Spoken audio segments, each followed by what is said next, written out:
I raised my daughter alone after her mom left us, but 7 years later, I'm not invited to her wedding because her stepdad, who she says is better, is walking her down the aisle. So, I decided to give this special gift to my niece instead, and now my daughter is crying crocodile tears. I saw it in her eyes that she had already made her decision, and that broke my heart even more. I asked her how she could do this to me after everything we had been through together. How could she just cut me out of such an important moment in her life? She almost seemed annoyed by my question, like she didn't understand why I was so upset. She said that David was better because he could afford to pay for the wedding. It was like she didn't even care about my feelings. I was heartbroken. I couldn't believe my daughter, my little girl whom I had raised and loved, could be so cruel. It felt like all those years of being there for her meant nothing. I told her okay if that's what she wanted, then I was okay with it. But I wasn't fine with it at all. Inside, I was shattered. It felt even worse than when Linda left me. At least then I had Rosie to hold on to. Now it felt like I had lost her too. I was in no way a poor man. I had a good job and a comfortable life, and I always managed to provide for Rosie, but I definitely couldn't give her the kind of extravagant wedding that Linda and David could. They had money and connections that I just didn't have. Still, I had one thing I had been saving to give her as a wedding gift, something that meant a lot to me. My parents left me a property in a highly affluent neighborhood. It was a beautiful house, much nicer than the one I lived in. I had always thought of it as Rosie's inheritance. I had planned to give it to her on her wedding day as a surprise gift. I thought it would be a perfect start for her new life. It was my way of showing her how much I loved her and how much I wanted to support her future. But since I wasn't invited to the wedding, I started to question if there was any point in giving her this gift. I mean, why would I give her something so valuable if she didn't even want me at her wedding? It hurt to think that she might not care about my gift just like she didn't seem to care about my feelings when she chose David over me. I have a niece, Lily, whom I love a lot. She's always been there for me, and we have a great relationship. She's studying hard, working part-time, and dreaming of her own future. She's kind and thoughtful and has always made an effort to keep in touch, even when things got tough with the family. I started to think about giving the house to her instead. Lily's family wasn't well off, and she had struggled a lot. I knew that a house like that would change her life. She could live there or sell it and use the money to fund her education or start a business. The more I thought about it, the more it made sense. There was someone who loved and appreciated me and who could really benefit from this gift. So I made the decision.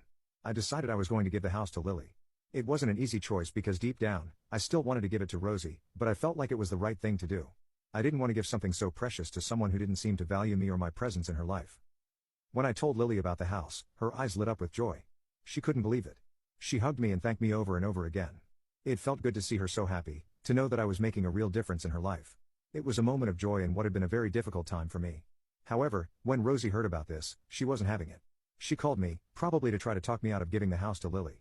I saw her name pop up on my phone, and my heart sank a little, but I didn't pick up. I wasn't ready for another confrontation or for more hurtful words. The next day, she came to my house. I could see her through the window, standing on the porch with a look of determination mixed with frustration. I knew this wasn't going to be a pleasant visit, but I opened the door anyway. She came in, looking around like she was seeing the place for the first time in a long while. It felt tense, and I could tell she was gearing up to say something big. Rosie sat down on the couch and started to talk. She said she heard about the house and how I was planning to give it to Lily. Her voice was calm at first, but there was a hint of something more beneath the surface. She said she was surprised and that she thought the house was meant for her. It felt like she was trying to guilt trip me, to make me feel bad for giving something valuable to someone else. She started to cry, or at least it seemed like crying at first. Tears welled up in her eyes, and she looked at me with this sad, almost pitiful expression.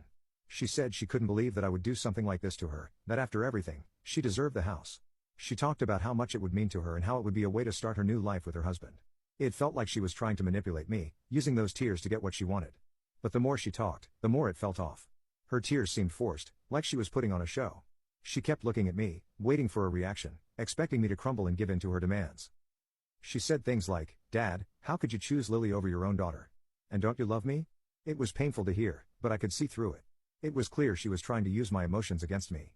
Rosie talked about the wedding, how beautiful it was going to be, and how much it would mean to have a house like that to start her new life. She said David and Linda were only trying to help her have the best start possible and that I was being selfish by not supporting her dreams. She made it sound like I was the bad guy, like I was the one causing all the problems. It was hard to listen to because deep down, I just wanted to make her happy. She kept crying and saying she couldn't understand why I would do this to her. She tried to make me feel guilty for not being at her wedding and for not being the one to walk her down the aisle.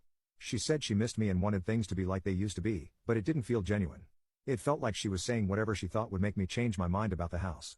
She even said that I could come to the wedding if I wanted. It felt like a last-ditch effort to win me over. She framed it like she was doing me a favor by letting me attend. But I told her that I didn't want to do this anymore. I was done being manipulated and treated like an option instead of a priority. It wasn't just about the wedding or the house. It was about how I had been pushed aside and how my feelings had been disregarded. However, some of my relatives are now telling me that I took things too far. What do you guys think? Update 1. Hello everyone, thank you for your kind words. Your support really means a lot to me. I do have some updates, and things have taken quite an unexpected turn. After my last post, Rosie kept calling me and texting me, trying to reach out. She left voicemails too, but I ignored them. I wasn't ready to talk to her, especially after everything that had happened. I needed time to heal and to figure out my own feelings. I thought that maybe with time we could have a real conversation, but I didn't want to rush into it. However, things have changed drastically since then. Rosie is not getting married anymore. As it turns out, she actually cheated on her fiancé, and he left her. I was shocked when I found out.